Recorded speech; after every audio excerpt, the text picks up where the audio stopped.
lah. Ini saya mau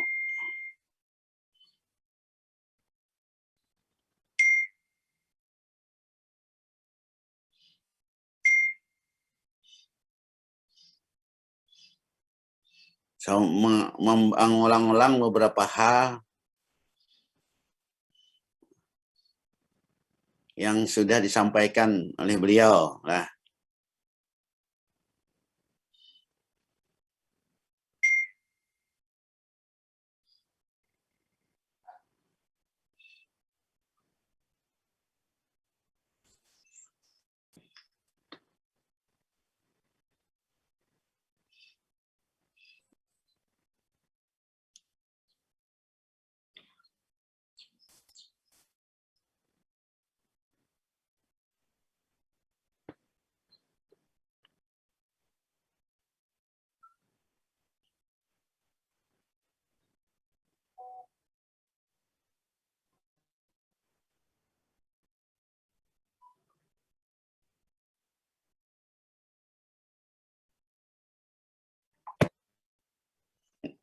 Nah, ini melengkaplah. Jadi hukum itu kan masing-masing bidang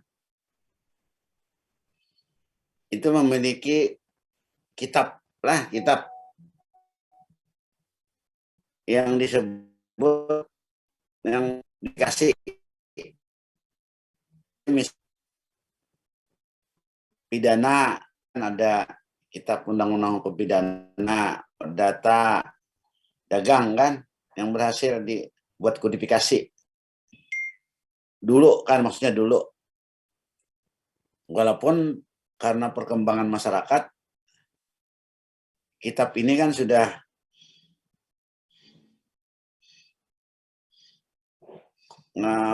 kurang lengkap lah. Nah, ditambahi yang di luar. Karena itu ada mata kuliah kan, mata kuliah hukum pidana di luar KUHP. Sama juga di perdata kan banyak itu muncul mata kuliah yang di luar KUH perdata.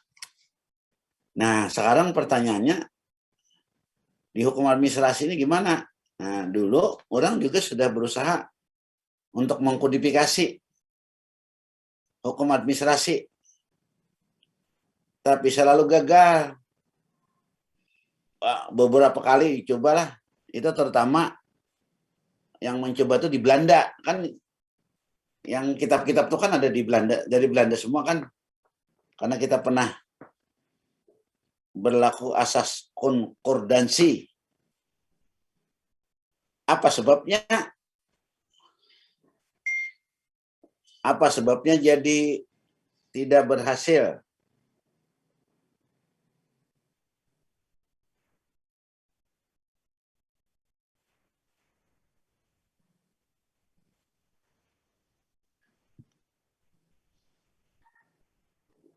Sehingga kodifikasi itu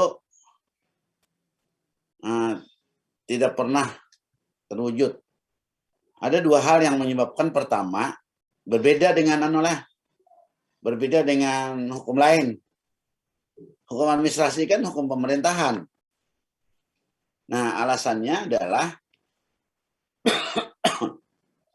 karena di pemerintahan itu sektoral. Jadi hukum administrasi itu bersifat sektoral, artinya masing-masing instansi itu kan memiliki aturan sendiri-sendiri tentang administrasinya. Nah, administrasinya, misalnya dulu kan bagaimana membuat surat, misalnya lah, membuat surat. Nah, itu ada petunjuk masing-masing. Kementerian Agama memiliki aturan sendiri. Nah, Kementerian Dalam Negeri memiliki sendiri. Nah, jadi sifatnya sektoral. Pertama itulah. Yang kedua, di pemerintahan ini ternyata berkembang dinamikanya tinggi. Berkembang pesat gitu kan, berkembang pesat. Jadi baru dibuat sudah berubah.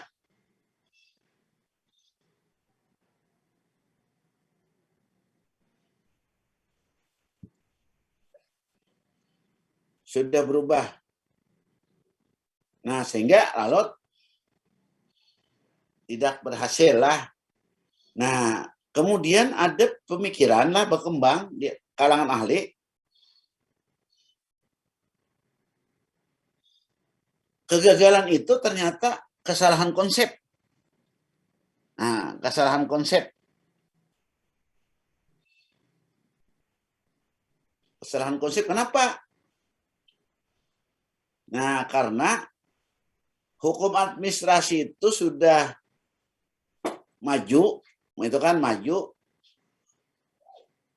Jadi sifatnya apa yang disebut general, general administrative law.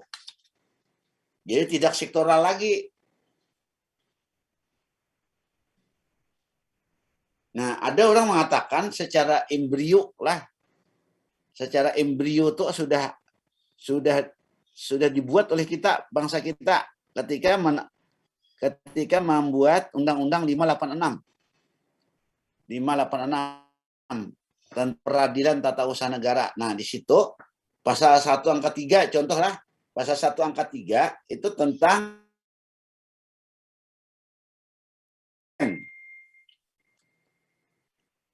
rumusan KTON.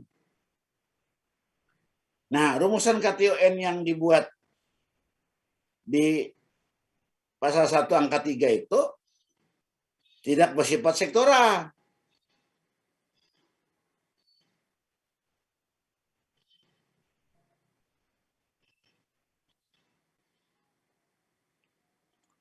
Nah, tapi bersifat general. Jadi itu berlaku di semua instansi. Nah, itu sudah mulai kan? Nah,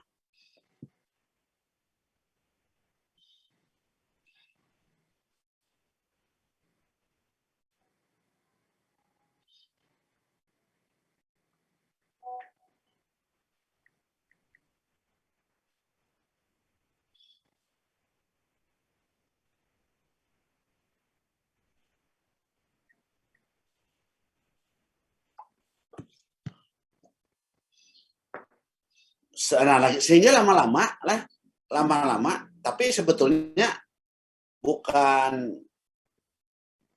pikiran baru dari Indonesia. Nah, ternyata di Belanda sudah tahun 92. Nah, tahun 92 sudah berhasil membuat satu kitab undang-undang lah. Nah, judulnya itu saya punya bukunya, kitabnya Undang-Undang Umum, bahasa kita lah, Undang-Undang Umum Hukum Pemerintahan. Ada 8 bab.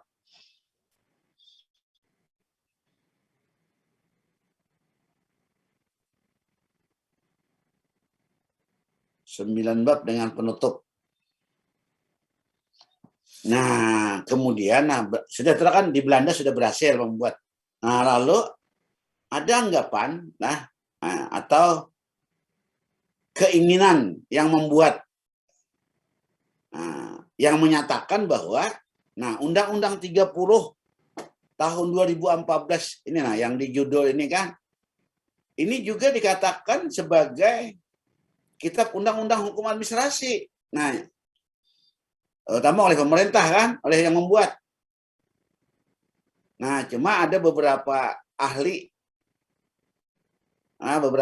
ini menganggap masih masih kurang tepat. Nah, anggaplah kita menganggaplah kita setuju aja dah Undang-Undang 30 2014 ini sebagai kitab, walaupun dengan berbagai masalah.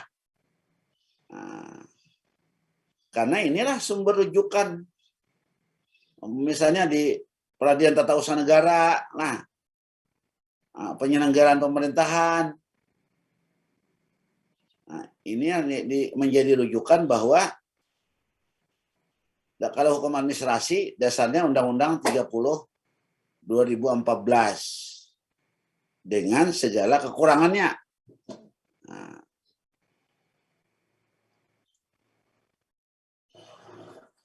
Nah, saya untuk perkuliahan ini, nah saya menggunakan Undang-Undang 30 inilah. Undang-Undang 30.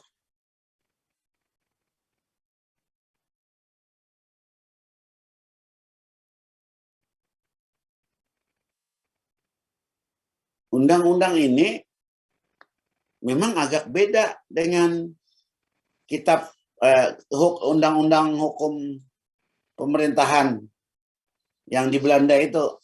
Nah, di buku saya kan ada beberapa apa namanya, ada saya sandingkan. Nah, ada beberapa perbedaan.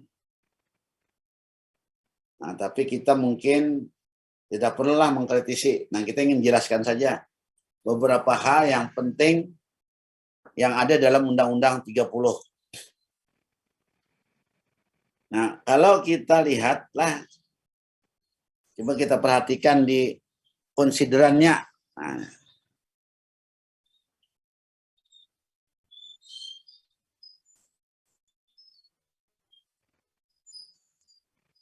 ini konsideran dan tujuan.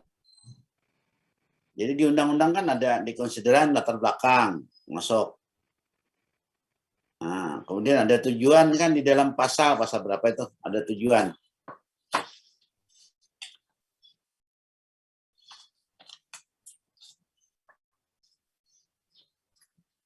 Nah, ini kelihatan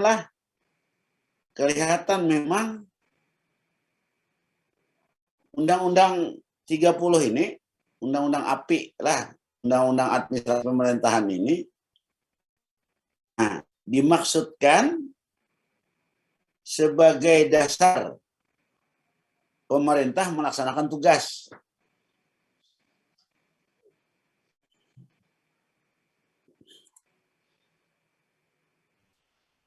Saya sudah awal kuliah kan menjelaskan kan di awal kuliah. Saya lihat saya pernah satu kali sudah masuk lah. Nah, saya menjelaskan bahwa pemerintah itu kan ditugasi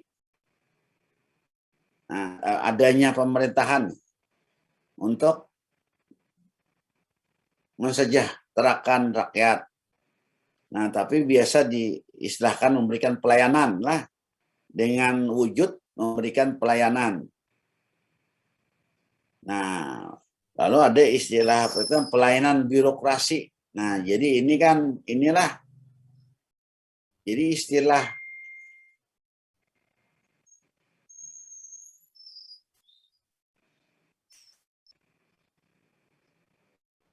di dalam undang-undang itu kan istilahnya pelayanan birokrasi. Jadi ini bau-bau bukan hukum administrasi tapi bau kebijakan politik public policy lah, publik yang ada di ISIP. Istilah ini kan istilah, kalau kita kan jarang menggunakan kata birokrasi tapi pemerintahan.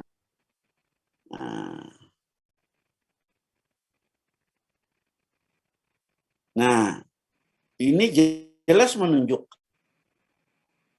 Coba kalau kita lihat di sini bahwa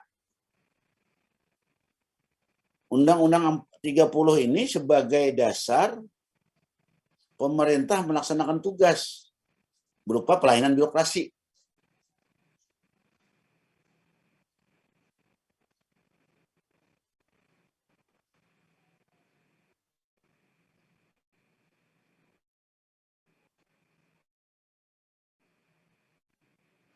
Di dalam undang-undang, jadi Undang-Undang 30 itu menyatakan bahwa,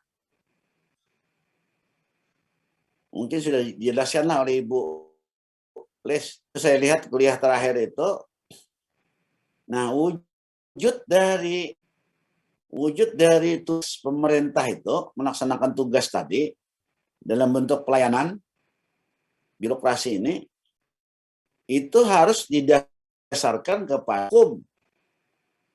Nah, coba kita lihatlah di sinilah. Bentar.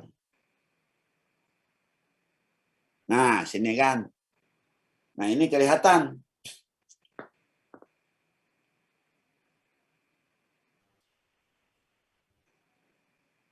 Ini sudah lebih dalam masuklah. Nah, karena sebagai manifestasi undang pasal 1 angka 3. Ini pasal 1 angka 3 menyatakan negara Indonesia adalah negara hukum. Nah, ini muncul karena ada pasal 1 angka 2. Pasal 1 angka 2 Undang-Undang Dasar 45, kedaulatan berada di tangan rakyat dan dilaksanakan menurut Undang-Undang Dasar. Nah, jadi simpulnya ya Indonesia negara hukum, maka pemerintah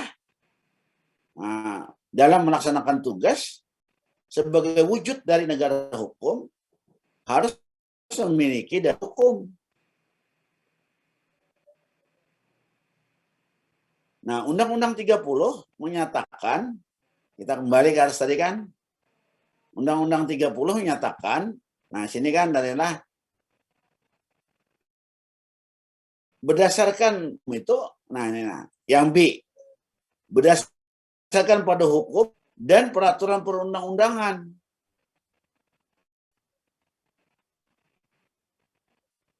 Nah, sekarang Undang-Undang 30 itu ditegaskan. Selain berdasarkan undang-undang, juga berdasarkan kepada asas umum pemerintahan yang baik. Nah, maka Undang-Undang Administrasi Pemerintahan itu memberikan arahan bahwa pemerintah bekerja di atas hukum dan asas pemerintahan yang baik. Nah, tujuannya apa? Nah, tujuannya ya pada ini tujuan di dalam ini kan yang G, nah coba perhatikan yang G. Ini kan tujuan akhirnya kan memberikan pelayanan yang sebaik-baiknya kepada masyarakat. Nah, tujuan antaranya ya A, B, C, D, E, F ini. Tujuan antara. Tujuan akhirnya ya G. Tujuan akhirnya kan.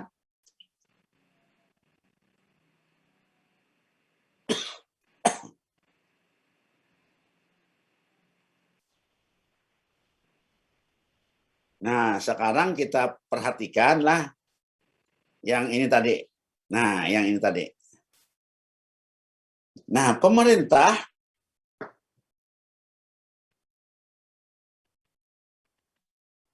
dalam melaksanakan tugas itu diberi kekuasaan. Karena kalau tidak dapat dipastikan tidak jalan pemerintahan.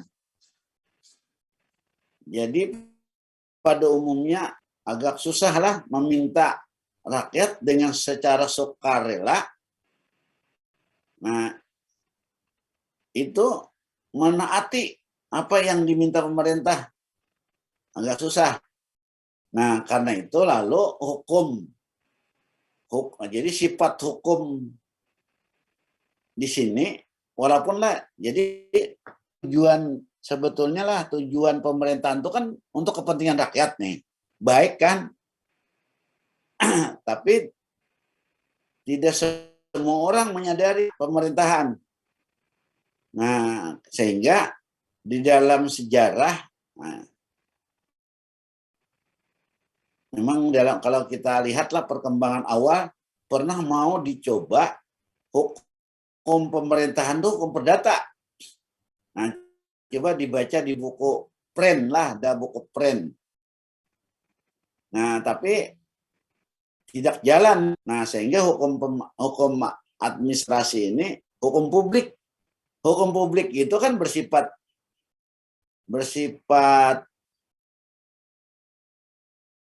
sepihak atau vertikal.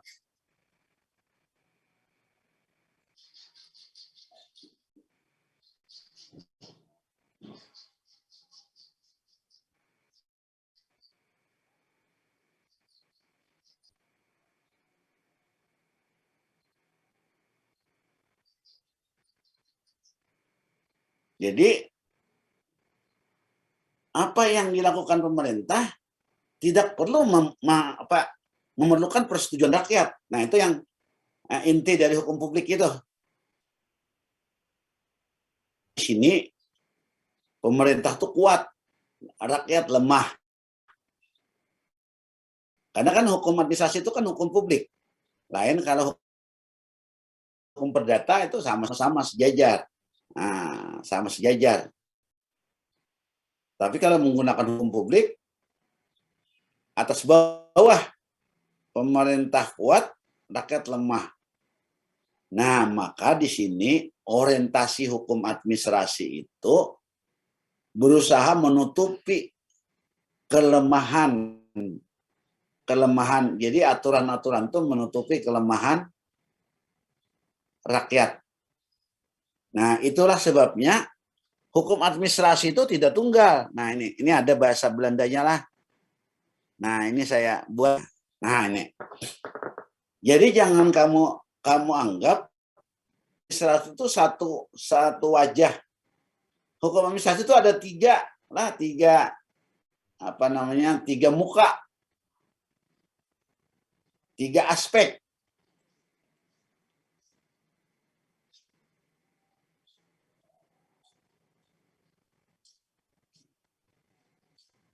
Nah, yang utama memang yang satu ini kan. Jadi hukum administrasi itu memang yang utama untuk. Nah, for itu kan untuk.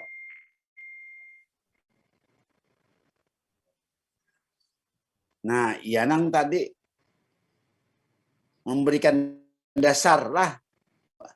Jadi memang diperuntukkan untuk pemerintah sebagai dasar dia melaksanakan tugas. Nah, tetapi, nah ini kan ada lagi sisi lain. Pemerintah itu ternyata juga membuat hukum. Nah, apa yang membuat hukum kan? Dia kan bisa membuat KTON. Nah, KTON itu kan juga hukum kan? Nah, membuat peraturan, ada regeling kan? Ada kemungkinan tiga kan? BC, apalagi pet leg hand atau material dat lah. Ya tindakan nyata. Itu kan tindakan nyata kalau di bahasa yang di sini kan tindakan nyata. Nah, coba lihatlah. Nah, ini. Mana tindakan nyata lah. Nah, tindakan nah. Ini kan namanya material dat atau petlek handlingan. Nah, tindakan dan keputusan. Besekeng, tindakan. Nah, ini bagian yang banyak berpotensi, paling banyak digunakan pemerintah yang berpotensi menimbulkan masalah hukum. Maka diatur di sini. Kalau regeling, nah itu agak kurang karena itu tidak diatur di sini regeling. Pemerintah pun bisa membuat aturan. Nah sini. Jadi satu tadi kan ada hukum untuk pemerintah, het besturen, hukum untuk pemerintah, hukum administrasi maksudnya kan. Tapi juga ada hukum administrasi yang dibuat oleh Vanto oleh kan. Nah, kemudian yang ketiga, nah tadi yang saya jelaskan tadi bahwa hukum administrasi ini juga berusaha menutupi kelemahan rakyat.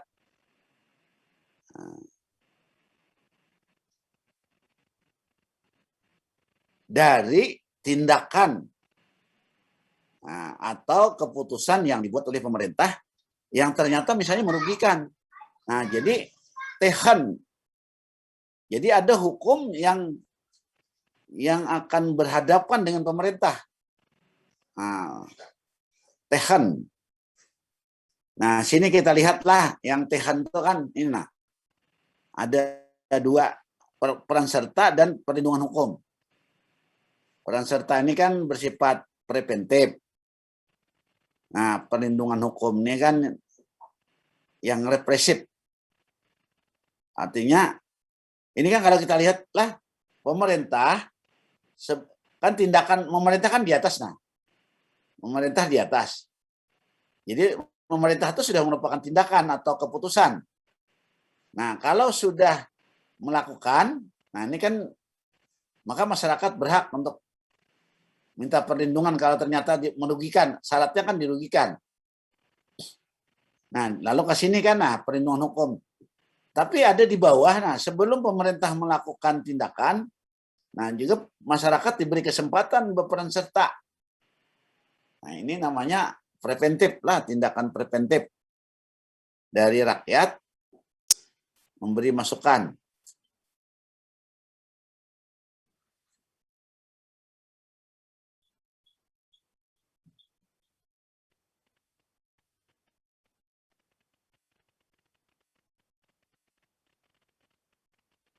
Nah, itulah tadi kan hukum itu ada 3 lah. Hukum administrasi kamu melihat. Tapi biasanya kan tidak dibagi-bagi oleh dosen itu kan 3 ini. Karena kan literaturnya ini kita lihat, kita membaca dari literatur Belanda. Nah, membagi kan tajam mereka mah.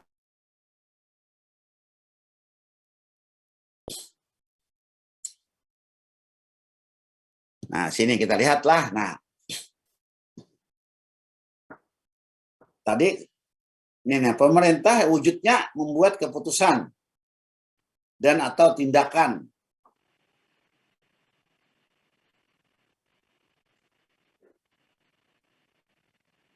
Nah, karena dia berada pada posisi yang dominan, artinya atas gitu kan, posisi dominan. Nah, maka kemungkinan dia akan mengeluarkan keputusan atau melaksanakan tindakan itu bermasalah kepada warga masyarakat sangat besar. Jadi potensinya itu sangat besar. Apalagi kalau melihat budaya kita ini kan lah, budaya kita ini memang kalau jadi pemerintah itu mau diharap gitu nah. Rakyat itu mau dia harusnya kan rakyat itu kan dilayani. Kan itu anunya. Filsafatnya dilayani, tapi kadang-kadang rakyat yang melayani. Nah, ini. Tapi budaya kita kan, budaya yang timbul dari apa namanya kerajaan lah, kerajaan bahari lah. Jadi, bukan dari pemerintahan ini, budaya ningrat, nah budaya. Nah, lalu di sini di pemerintahan itu ada APIP. Nah, ini APIP.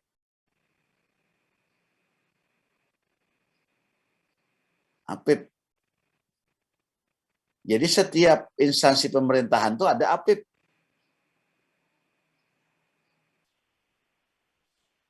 Kalau di kalau di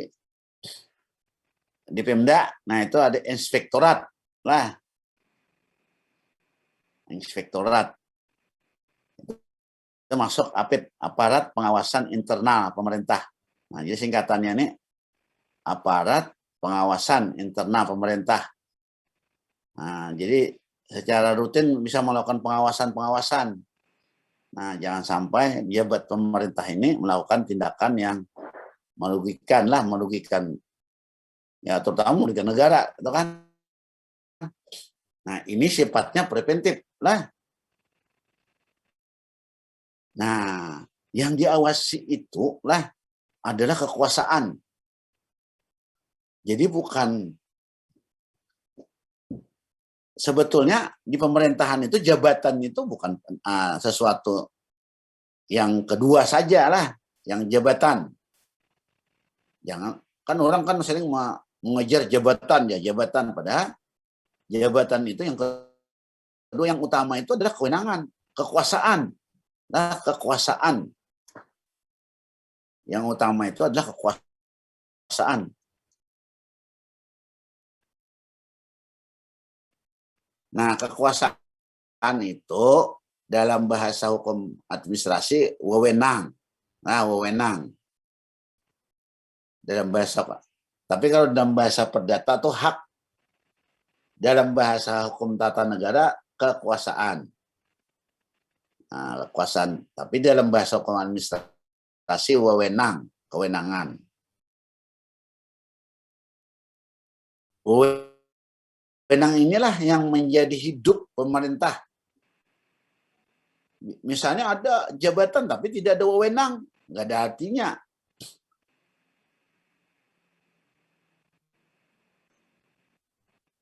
Atau wewenangnya dipangkas misalnya kan ribut kalau wewenang dipangkas. Nah, sentralnya tuh memang di sini, sentra apa hukum administrasi ini. Jadi pusatnya di sini.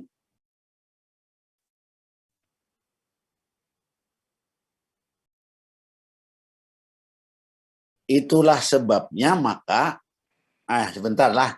Wewenang itu memang sesuatu yang apa ya, yang menarik, yang disukai orang.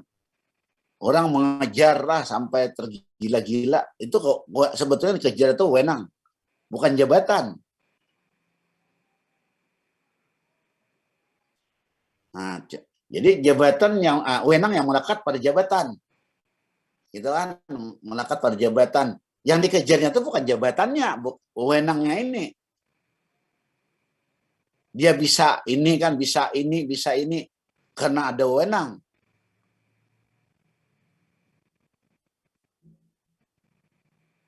Nah, wewenang ini kan sesuatu yang apa namanya, menimbulkan kesenangan lah. Nah, cuma setiap ada kesenangan itu kan pasti ada masalah. Nah, karena itu dia bukan hanya menerima tentang nyamannya aja kan, kesenangannya aja, wewenangnya aja. Maka dia juga akan apa istilahnya itu, akan menerima juga masalahnya. Setiap masalah yang timbul. Nah, dalam bahasa Belanda ada istilah. Nah, jadinya kan bahasa Belanda itu geen bevoegdheid. Geen tanpa itu kan geen bevoegdheid. Tiada kewenangan. Nah, tidak ada kewenangan zonder tanpa verantwoordelijkheid, pertanggungjawaban. Jadi setiap kewenangan itu harus dipertanggungjawabkan. Dipertanggungjawabkan. Apa dipertanggungjawabkan? Ya disalahkan. Nah, inilah. Maka ada perlu pembagian sumber kewenangan, kan ada atribusi, delegasi, mandat, nanti saya jelaskanlah. Nah, ini perlu Nah, kemudian setelah pemerintah mengeluarkan keputusan atau tindakan, setelah lah ada kemungkinan warga masyarakat itu kan rugi, tidak menerima. Maka hukum tadi kan, nah ini yang tehan. Nah, hukum itu kan menyediakan upaya apa yang bisa dilakukan oleh warga masyarakat apabila menghadapi masalah itu. Nah, itu di Undang-Undang 30 itu ada namanya upaya administratif. Nah, ternyata ini sesuatu hal yang wajib kalau kita misalnya hendak menggugat KTON ini. Nah, menggugat KTON ini, maka oleh undang-undang gugatan itu bisa diajukan setelah upaya administratif ini dijalankan. dalam Undang-Undang 30. Nah, upaya administratif itu apa? Nah, itu tadi dari upaya keberatan, banding. Jadi keberatan dan banding. Keberatan ini kan terhadap pejabat langsung, itu kan pejabat yang membuat keputusan atau tindakan. Nah, apabila kita tidak sependapat dengan, kita mengajukan keberatan misalnya, lalu ditolak keberatan, nah kita bisa banding kepada pejabat atasannya. Nah, pejabat atasannya. Ini namanya upaya administratif. Nah, saya ingin menajami, saya lihat sudah dijelaskan lah oleh Ibu, ingin menajami soal ini yang atribusi. Coba lah sini nah ini. Nah, jadi tadi sumber kewenangan itu sangat penting. Pentingnya apa? Karena wewenang itu bukan hanya nyamannya aja, masalahnya juga harus dihadapi. Nah, sekarang di dalam, ternyata agak rumit lah dalam pemerintahan. Agak sedikit rumit tentang pertanggungjawabannya.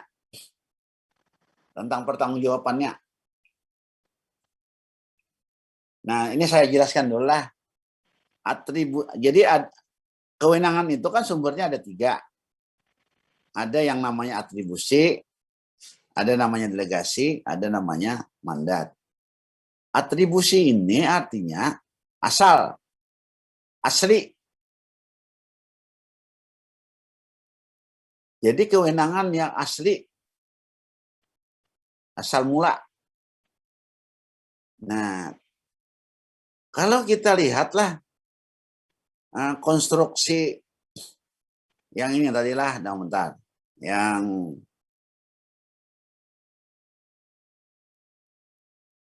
ini nah. Undang-Undang Dasar mengatakan bahwa kedaulatan itu asal kata daulat, bahasa Arab tuh daulat tuh pemerintahan.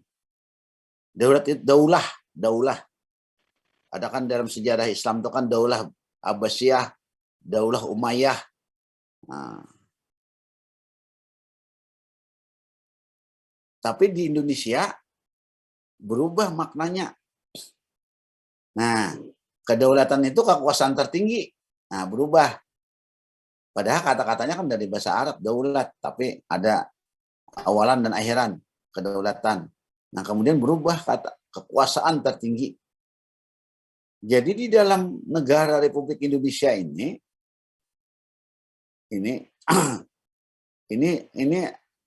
prinsip ini karena sesuai dengan, kan dalam ilmu negara pola kekuasaan dalam suatu negara itu tergantung dari cara pembentukan negara. Nah, karena negara kita ini dibentuk oleh rakyat, nah, kan hasil perjuangan rakyat kan, di pembukaan Undang-Undang Dasar 45 jelas kelihatan. Maka pemilik negara ini rakyat. Tidak ada seseorang pun, karena itulah. Nah, karena itu kenapa jadi kemarin demo besar-besaran? Nah, karena ada pikiran wacana yang hendak mengambil kedaulatan ini. Misalnya dengan sekehendak hati hendak menambah masa jabatan presiden. Ada wacana lah dari partai menunda pemilu. Nah, itu kayaknya mereka yang pemilik, padahal kan rakyat banyak ini kan pemilik juga yang sudah dituangkan di dalam. Nah, ini kan dilaksanakan Undang-Undang Dasar. Undang-Undang Dasar sudah memberi rambu-rambu. Memang orang yang, nah ini kan Lord Acton itu, seorang filosof Inggris itu kan mengatakan, itu terkenal lah istilahnya power tends corrupt. Nah, absolute power tends absolutely corrupt. Jadi kekuasaan itu cenderung karena nyaman itu kan, karena nyaman tuh salah gunakan tuh bisa juga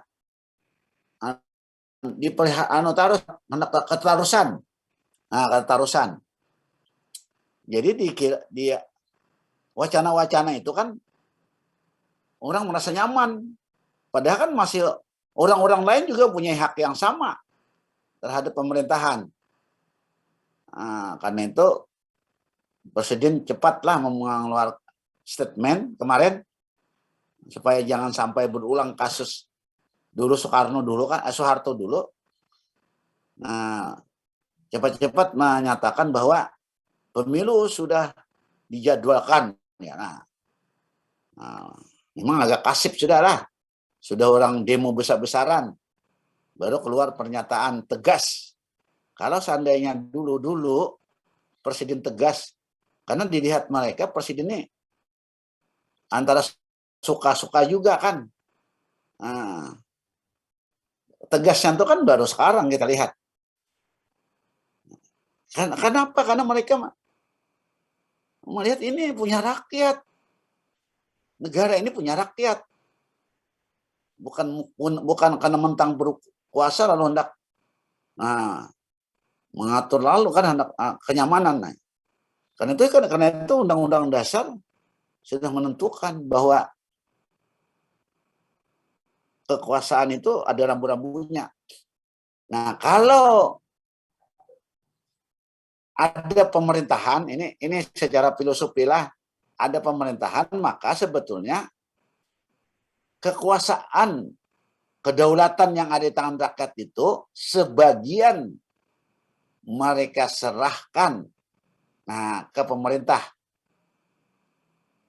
untuk dijalankan oleh pemerintah dalam rangka kepentingan rakyat juga. Nah, itu kan namanya lah filosofinya, coba ingat. Jadi kekuasaan dalam negara itu pada dasarnya milik rakyat. Kalau pemerintah diberi kekuasaan itu sebetulnya juga keinginan rakyat. Nah, inilah filosofi dari atribusi. Nah, atribusi lah. Jadi pemberian kewenangan kepada badan itu oleh rakyat. Nah, itu kan ini kata-katanya undang-undang dasar kan, atau undang-undang. Nah, karena di dalam sini ada rakyat. Undang-undang dasar kan yang membuat MPR kan. MPR itu wakil rakyat yang sudah kita pilih, yang sudah kita amanahi. Jadi sebetulnya pemilu itu kan pemilu itu penyerahan kekuasaan kita, kekuasaan rakyat. Jadi pemilu itu penyerahan kekuasaan kita kepada wakil kita. Maka apabila dia melaksanakan tugas atas nama kita, nah, karena itu hati-hati memilih wakil kita kan. Kita sudah memberikan ke. Nah, jadi ya itu ini kan. Nah, ini undang-undang juga ada, undang-undang DPR kan di sana. Nah, sehingga atribusi ini pasti harus kewenangan itu yang berasal dari atau diberikan oleh rakyat sendiri kepada pemerintah. Kewenangan ini kan. Nah, inilah kewenangan asal. Nah, kewenangan ini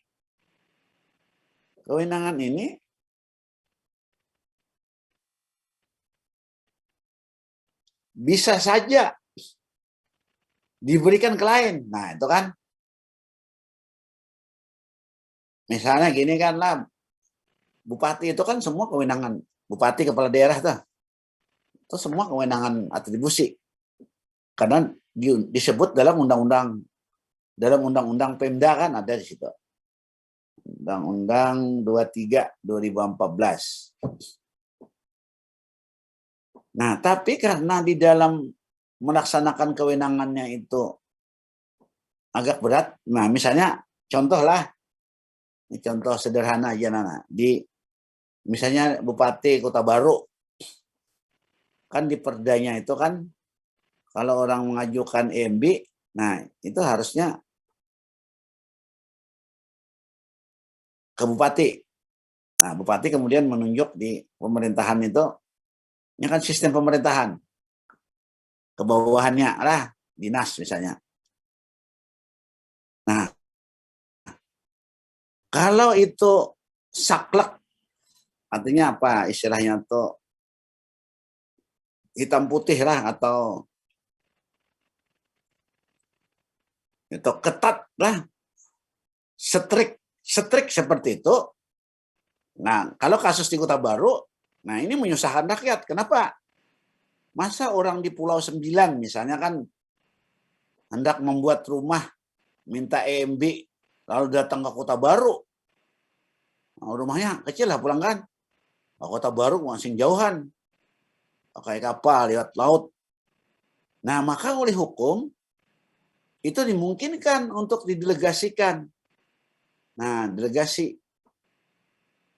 Ada bisa delegasi ke pejabat bawahan. Pejabat bawahan dari bupati. Nah, dalam hal ini di sana kan yang memimpin camat.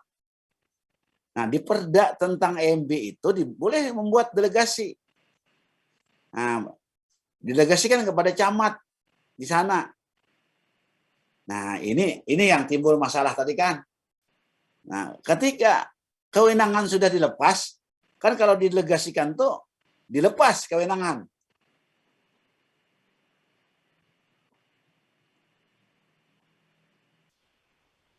Bahkan kewenangan tuh sudah tidak ada lagi di bupati. Jadi untuk masyarakat di mana nama tadi di Pulau 9 itu kalau sudah didelegasikan bupati tidak ada lagi kewenangan.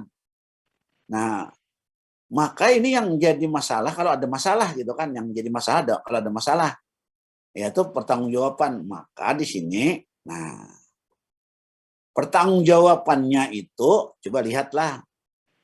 Pertanggungjawaban itu kan bisa dua, ada pidana bisa, tanggung jawab pidana disalahkan secara pidana bisa misalnya. Nah, ada namanya tanggung gugat. Nah, ini disalahkan secara perdata dan tun. Maka, jadi kalau terjadi delegasi, nah dari asalnya memang di sini kan, asal kewenangan. Nah, kalau delegasikan ke camat, ya dari bupati ke camat, nah maka tanggung jawab dan tanggung gugat beralih sepenuhnya kepada penerima delegasi.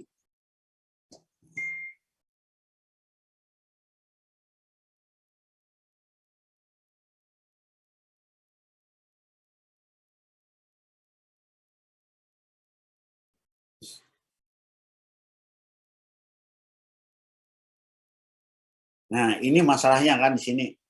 Karena itu ada tanggung jawab itu kan ada nih. Ada apa warna merah. Nah, karena ini nah warna merah ini kan hal-hal yang sangat penting. Nah, dari kewenangan itu kan di sini kan pemberian kata pemberian itu kan baru. Kalau sini pelimpahan artinya sudah ada sebelumnya. Nah, pelimpahan. Nah, sini pelimpahan.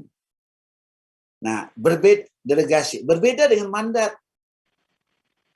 Nah, mandat itu tidak terjadi delegasi.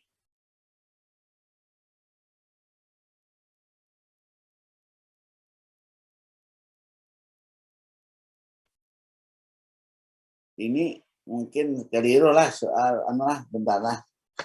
Bukan kata-kata pelimpahan.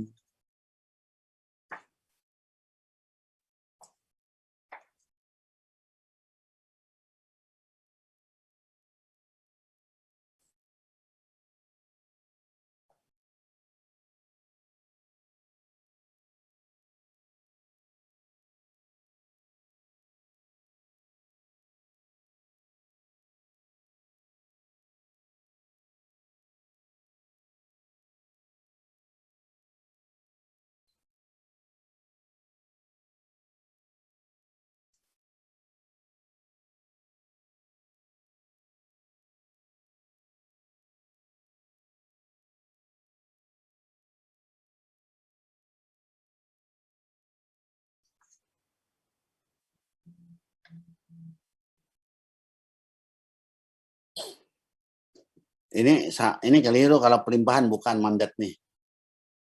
Yang pelimpahan itu delegasi. Nanti saya carilah kata-katanya. Jadi mandat itu tidak terjadi pelimpahan. Nah, misalnya lah AN kan ada, kamu kan sering menemui tanda tangan atas AN ya, atas nama Bupati Sekda. Nah, atas nama Bupati Sekda. Nah, itu bahasa mandat. Kenapa? Bahwa yang melaksanakan kan pejabat bawahan. Nah, tapi di sini yang tanggung jawab dan tanggung jawab tetap pada pemberi mandat. Pada pemberi mandat.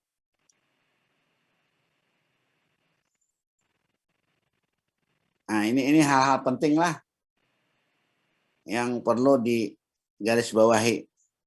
Nah, ini coba kalau kamu perhatikanlah, sudah diatur dalam Undang-Undang 30.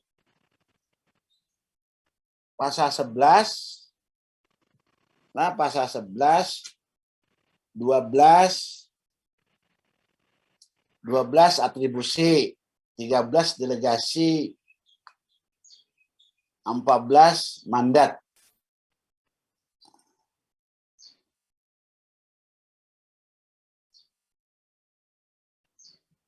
Nah, sehingga kalau kita perhatikanlah mandat itu di dalam pasal 14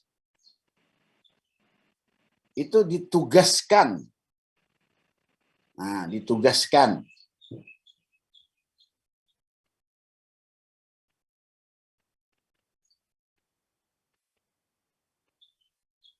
Jadi antara ini biasanya gini kan lah, ada namanya PLT. Nah, PLT. Nah, jadi PLT itu kan ditugaskan.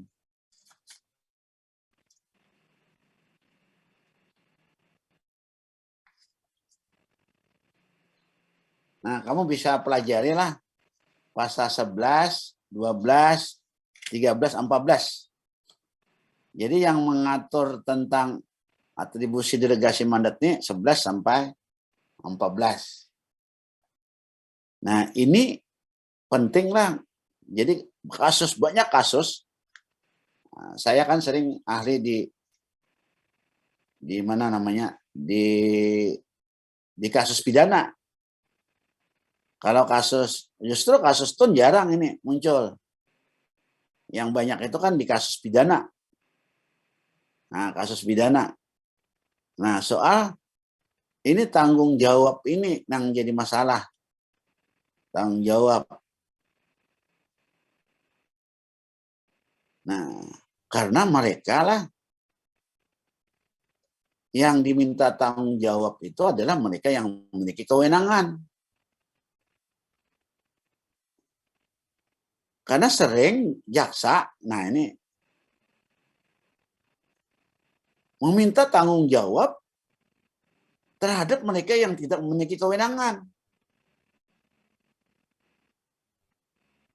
Nah, misalnya gini kan lah, kalau ini itu terkait dengan keuangan. Nah, ada namanya PA, pengguna anggaran.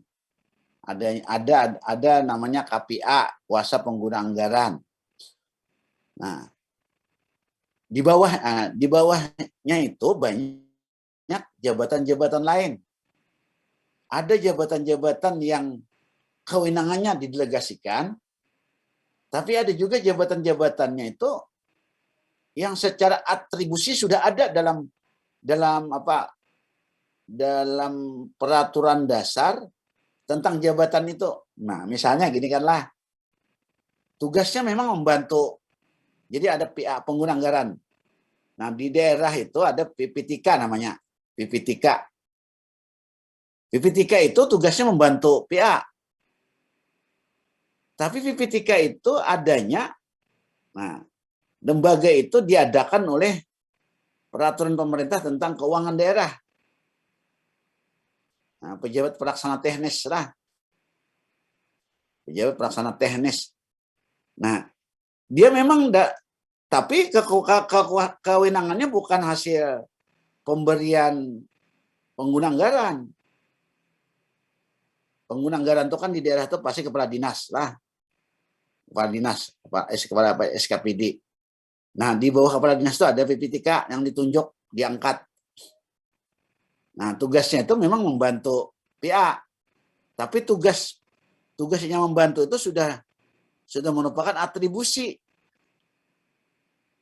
Maka apabila dia, misalnya kan dia harus memonitor, mengawasi tentang kemajuan pekerjaan dan keuangan. Jadi pekerjaannya sampai berapa, kemajuannya, kemudian pembayarannya itu juga sampai berapa, dia yang mana, yang melaporkan ke PA, karena nanti yang bisa mengeluarkan duit dari kas kan pemerintah itu kan punya tempat duit lah, kan ada tempat duit. Ini anu aja apa namanya, bukan fisik namanya lah, namanya kas daerah. Nah, itu kuncinya tuh di PA. Bila PA kuncinya tuh ya tanda tangan lah. Nah, bilanya BPTK mengatakan ini sudah sekian pekerjaan, maka harus dibayar sekian. Nah, maka PA tadi kan harus setuju dengan apa yang disampaikan oleh PPTK, karena kewenangan PPTK itu ada di dalam PP tentang keuangan daerah. Nah, jadi walaupun dia bawahan, tapi memiliki kewenangan atribusi, sehingga bila ada nama apanya, ada masalah, masing-masing bertanggung jawab. Nah, ternyata kan banyak kasus itu kan, tingkat pekerjaan tuh rata-rata misalnya belum sampai 100%. Nah, itu di 100% kan. Nah, itu kan kejadian yang banyak tuh. Karena dia mengira apalagi yang besar pekerjaannya lah. Pekerjaannya yang besar. Siapa yang bisa menghitung misalnya kan.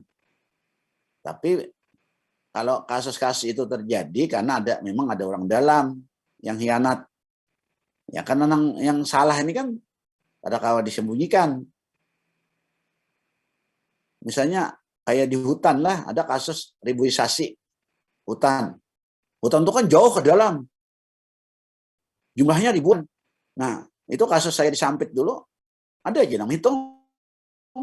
Engkau. Karena memang ada aja bagiannya yang, nah itu kan ada dapat bagian kah kan, itu kan namanya masalah. Nah, ini soal pertanggungjawaban lah. Saya kira itu aja dulu lah. Ini memperjelas kali ini. Karena selanjutnya ini saya terus, karena Pak Ibu Lis kan sudah selesai memberi kuliah. Oke lah, ada yang tanyakan kah? Ada pertanyaan?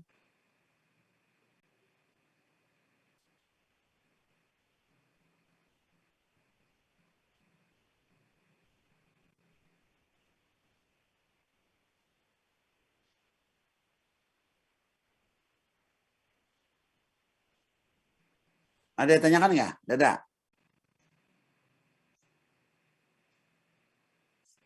Ini ada semua kalau orang aneh.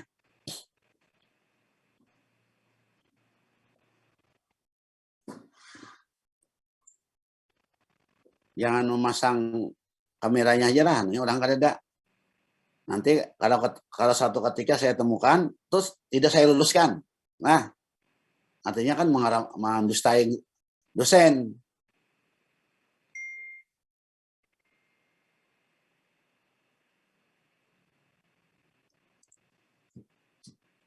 Jadi saya tidak mengoreksi dulu lah, tidak mencek.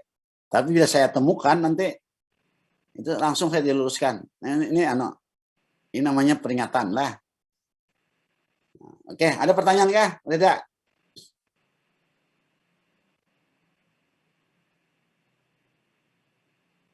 Kalau tidak ada, saya keluar dulu lah. Ya, assalamualaikum. Waalaikumsalam warahmatullahi wabarakatuh.